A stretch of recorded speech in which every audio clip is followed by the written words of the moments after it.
Добар ден, драги гледачи, еве во уште едно издание на Откриени тајни. Јас сум доктор Жарко Костич, мотивацијски тренер за личен развој. Денеска ќе зборувам за тоа како на човекот му се намалува свесноста.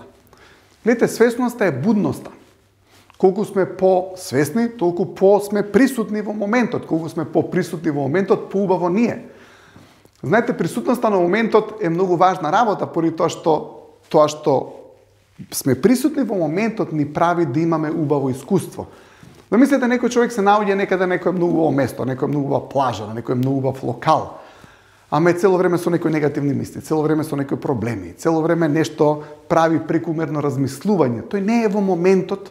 Гледате, од убавиот момент има 10%, ама од неговиот ум има 90%, и самото локација негова, иако е на најубавото место, он нема отпечаток и импресија од тој убав момент и од таа убава околина, туку што има импресија. 10% од околината, ако воопшто ја гледа, и 90% е во некои негативни мисли, поради тоа што не е присутен во моментот. И затоа е многу убаво човекот да е присутен во моментот, поради тоа што на тој начин го искусува моментот. Имате некој човек кој што е во сегашниот миг, ќе отиде на плажа 15 минути. Тој поише има искуство отколку некој човек што е 10 сата на плажата, ама не е таму. Некаде е во иднината, во минатото, се кара, нервозен и така натаму. Гледате, не е присутен во моментот. Ако е 10 сати на плажа, не е присутен во моментот. Некој човек ќе отиде еден ден на планина и ќе се изнаужива у планината, некој може да иде 10 дена на планина, ама ако не е тука и ако не е присутен, нема да има убаво искуство од околината која што е околу него. Затоа е многу важно да сме будни, затоа е многу важно да сме свесни, затоа е многу важно да имаме перцепција, не само за нас, него да имаме и перцепција за самата околина. Колку сме побудни за околината, толку сме потука. Што значи, ако сме во сегашниот миг, ние мора да сме и перцептивни, односно да имаме перцепција или свесност за околината. Кога имаме таа свесност за околината, ние сме присутни во моментот. Луѓе кои што се свесни за потребите на околината, за вработените, за фамилијата, за луѓето кои што се околу нив, тие се во сегашноста и ние ги цениме тие луѓе кои што се будни и свесни за нас, свесни за потребите и барањата на секој човек кој што е околу него. Еден добар раководител, он е свесен за потребите и што е тоа што му треба на неговиот вработен за да може да се испроducира сопствената работа. Гледате, колку повеќе сме тука, колку сме поприсутни во моментот, сме побудни и сме посвесни и повеќе уживаме во постоењето и уживаме во животот и на некој начин правиме убав спомен и убава меморија. Но како таа свесност почнува да се намалува? Како таа свесност почнува да се губи? Ајде да се вратиме на тоа што сум го зборал во претходните емисии, разочаран човек. Гледате, кога човекот е разочаран, он не е присутен толку во моментот. Зошто? Поради тоа што мисли на неправда, поради тоа што мисли нешто што му се случило негативно, поради тоа што нема видување за еднината, не е тука да ужива, разочаран, има некоја негативна емоција. Луѓе кои што се полни со негативни емоции, таа негативна емоција му ја затапува неговата свесност и не му дозволува да биде присутен во моментот.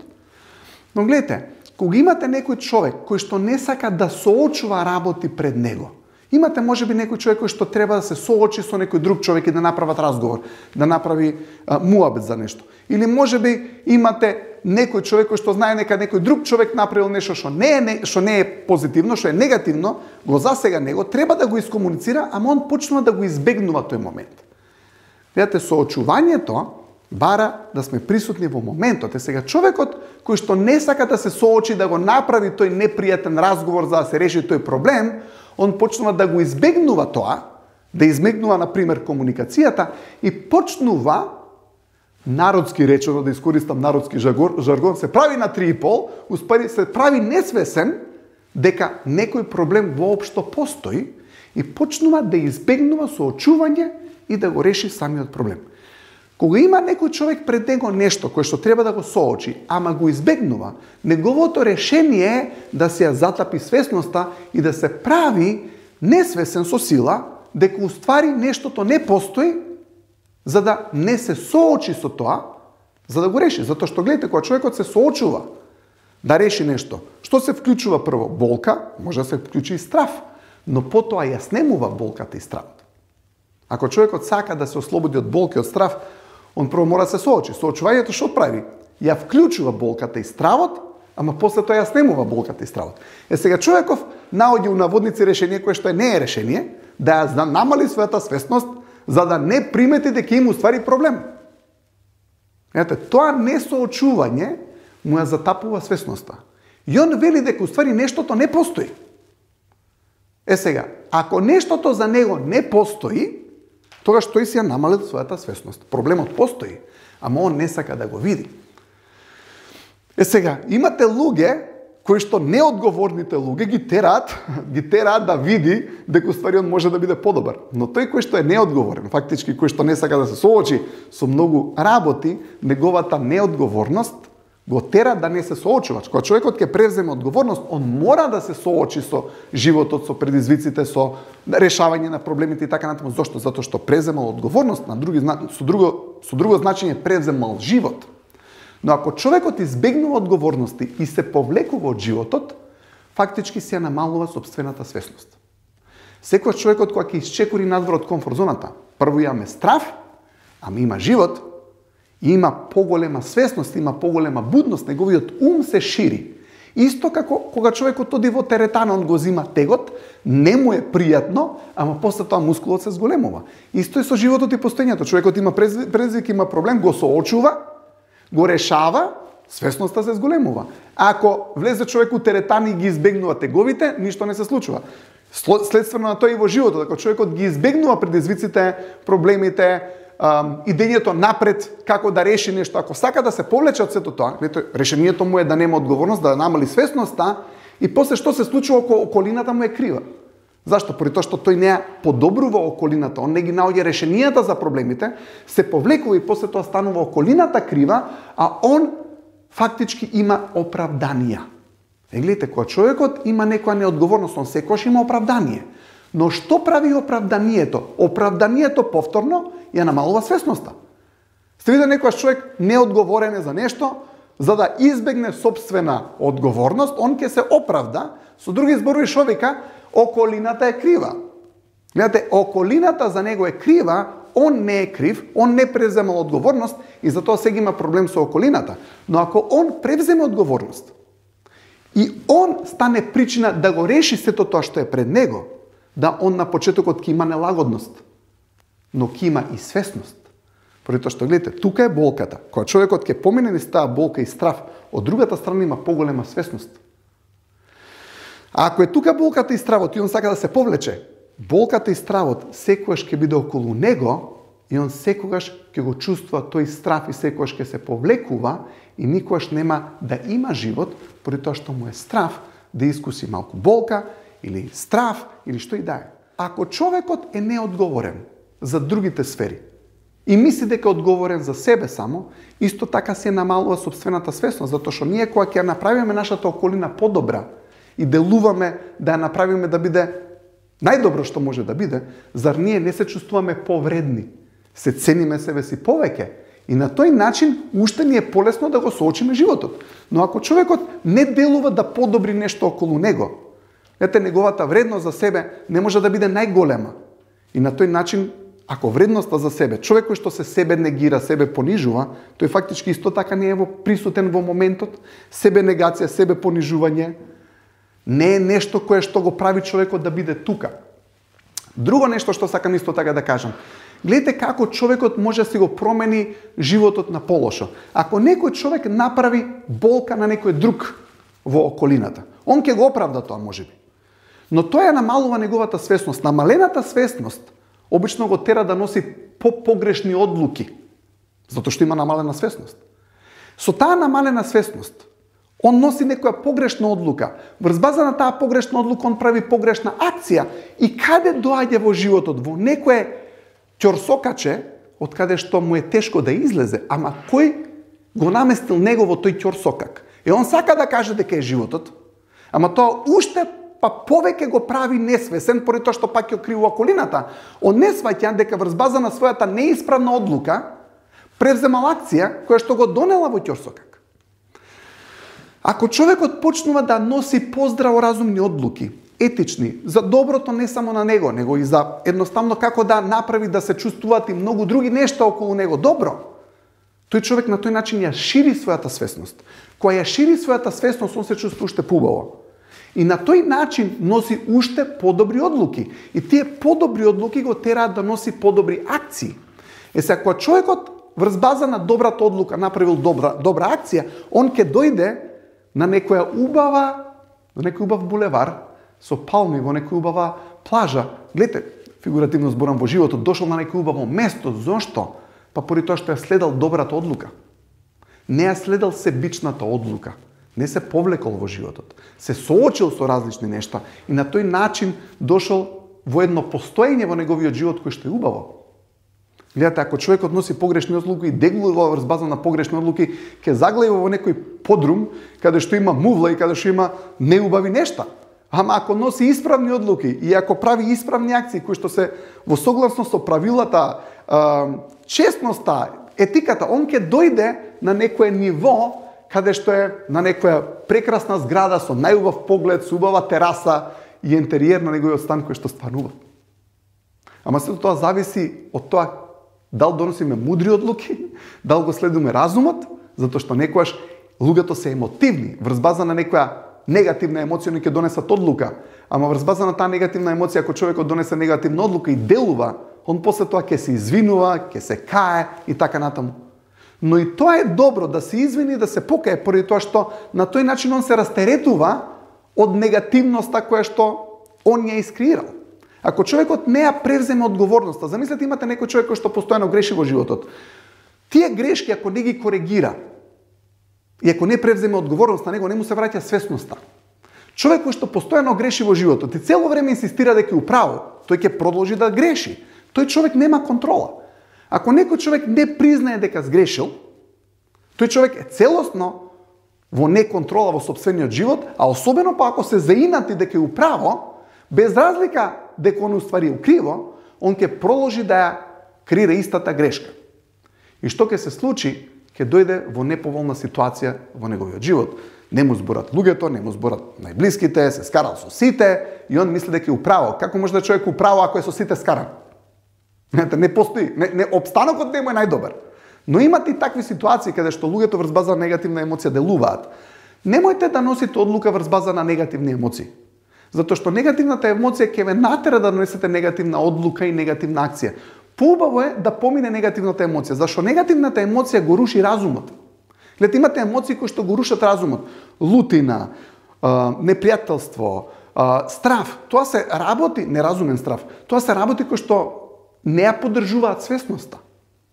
И сега, ако имате луѓе кои што тогаш носат одлуки и делуваат врз база на нив, веројатноста е дека ќе завршат некаде во некоја ситуација која што не е наисправна. Но за да излезат од таа ситуација, гледате, за да излезат од таа ситуација, мора да превземат одговорност. Ако сгрешиле, да признаат дека сгрешиле, да искомуницираат, да се извинат, да направат себе корекција. И знаете, кога човекот ќе превземе одговорност и кога ќе се извини, му олеснува. Зошто? Па поради тоа што не го држи веќе товарот на погрешноста. Он сватил дека утнал работата. Ама ако не се извини, ако не коригира, он се уште го држи товарот на погрешноста. И тој товар на погрешноста фактички му тежи. Кога ќе се извини, кога ќе преземе одговорност, му се враќа свесноста и не мора да ја прави истата грешка, ама кога човек ќе се извини и ќе преземе одговорност, што обично гледа, го гледа доброто и на другиот. Иначе нема се извини. Он се додека е управо наводници, се додека држи инат, он не го гледа добробитот на човекот што е до него. Гледате, не гледа да направи добробит за околината. Он инсистира дека он е управо. Ама ако он управо, а имате околина која што се состои од еден куп работи, он и не ја гледа таа околина, како може да му е свесноста голема? Гледате, свесноста му е мала, затоа што гледа само за него. Ја не викам дека треба да има екстрема друга, каде што човекот цело време ги одоброволува другите луѓе, ги одоброволува себе си, се негира. Тоа исто така не е добро и тој човек не е свесен. Затоа што не е свесен за него, а уствари не е свесен ни за другите, поради тоа што тоа го прави од страв. Не го прави стварно од чиста душа и чисто срце да им помогнам на другите да имаат убав живот.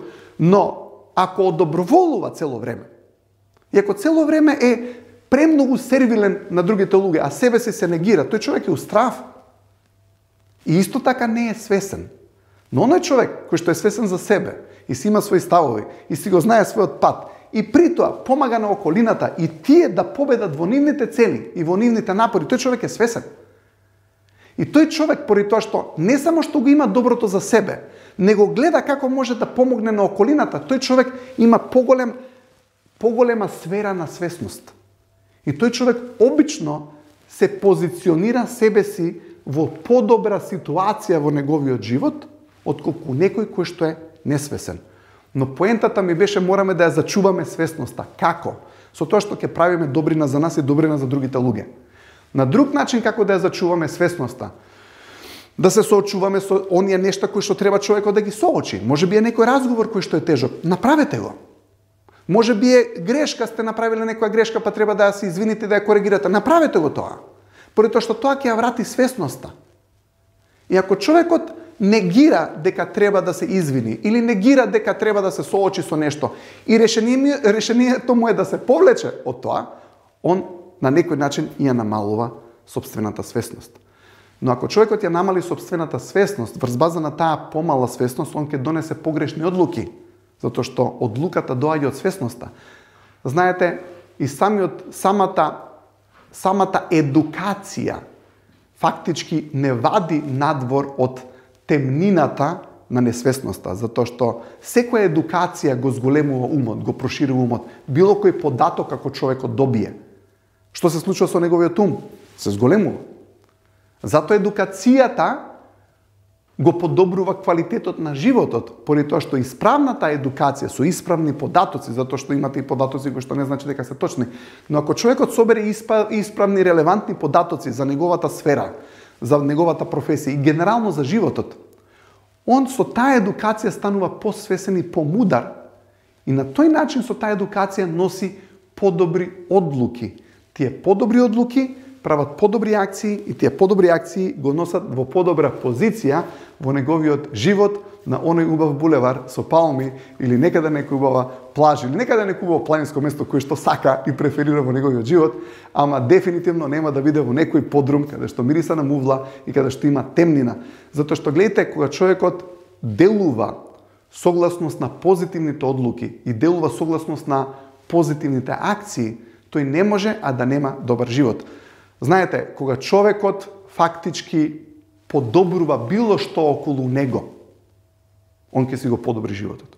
Ако денеска на некој човек денот не му е како што треба, он само треба да најде нешто да го подобри.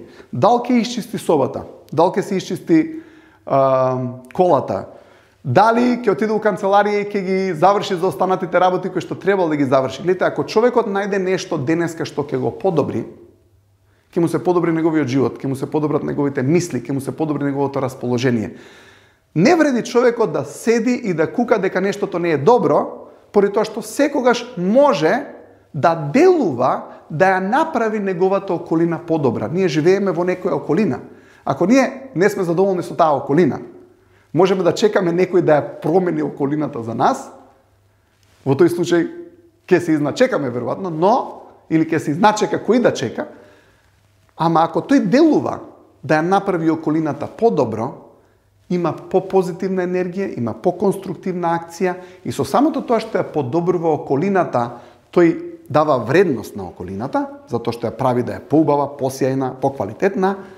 Со тоа што тој дава вредност на околината, он се чувствува вреден, се чувствува горд и чувствува дека успел да промени нешто на подобро. Кога човекот успева да промени нешто на подобро, он секојаш има поубави мисли. Кога успеваме да му помогнеме на некого да се чувствува подобро, обично се чувствуваме многу убаво. Нели, ако ние помогнеме на некого, и одеднаш му го разубавиме денот на некого, не можеме ние да немаме добар ден.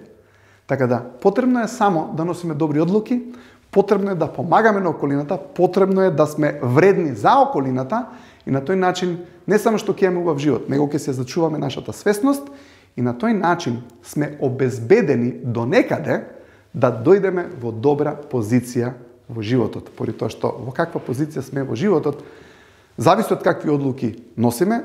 Секако има ситуации каде што животот некого може да го стави, не дај Боже, во некоја неубава ситуација, но и тогаш може да направи нешто, колку и да може, да ја коригира таа ситуација. едноставно само не треба да остане апатичен, безживотен, без емоција во врска со тоа, него треба тој да одлучи да коригира и да подобри било што може, колку што може, за да барем малку го направи неговиот живот подобар. Животот на некој начин е платно на кое што човекот црта, твори и креира. Сега, што ќе наслика човекот на неговото животно платно, зависи од него.